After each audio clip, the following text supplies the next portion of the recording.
রাজধানীর চকবাজারে ভয়াবহ অগ্নিকাণ্ডের ৩ দিন পর ভবনের ভূগর্ভস্থ গুদামে থাকা বিভিন্ন ধরনের রাসায়নিকের ড্রাম ও প্যাকেট সরিয়ে ফেলেছে উদ্ধারকর্মীরা।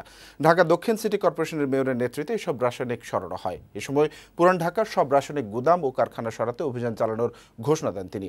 এদিকে ঘোষণার প্রতিবাদে বিক্ষোভ করেন স্থানীয় কিছু ব্যবসায়ী। সন্ধ্যা নাগাদ ওই এলাকায় বিদ্যুৎ সরবরাহ পুনরায় চালু করা হয়েছে। আশিক মাহমুদের প্রতিবেদন। পুরান ঢাকার চকবাজারে চুরিহাট্টা চারিদিকে এখনো বিভীষিকার ক্ষতচিত্র। ছড়িয়ে ছিটিয়ে আছে বিভিন্ন রাসায়নিকের বোতল আর কৌটা। যে ভবনে বুধবার রাতে আগুন লেগেছিল সেই ওয়াহেদ মেনশনের ভূগর্ভের গুদামে থাকা নানা জাতের রাসায়নিকের ড্রাম সরিয়ে নেওয়া হয়েছে। ঢাকা দক্ষিণ সিটি কর্পোরেশনের মেয়র সাইদ খোকন ওই রাসায়নিকের গুদাম পরিদর্শন শেষে সেগুলো সরানোর নির্দেশ দেন। বলেন, যতক্ষণ পর্যন্ত পুরান ঢাকা থেকে রাসায়নিক দ্রব্য স্থানান্তর না হবে ততক্ষণ পর্যন্ত অভিযান চলবে।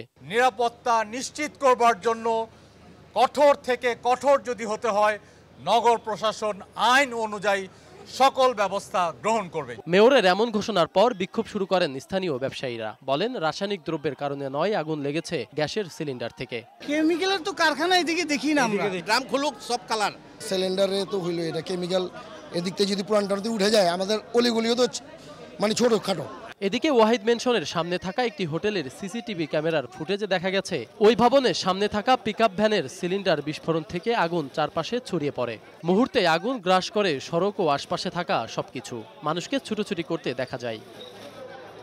অগ্নিকাণ্ডের পর এখনো সন্ধান মেলেনি অনেকের। নিখোঁজদের সন্ধানে সেখানে ভিড় করছেন স্বজনেরা। তাদের আহাজারিতে ভারী হয়ে উঠেছে চকবাজারের চুরিহাট্টার পরিবেশ। এখনো পাই নাই, কোনো হুদিসই নাই।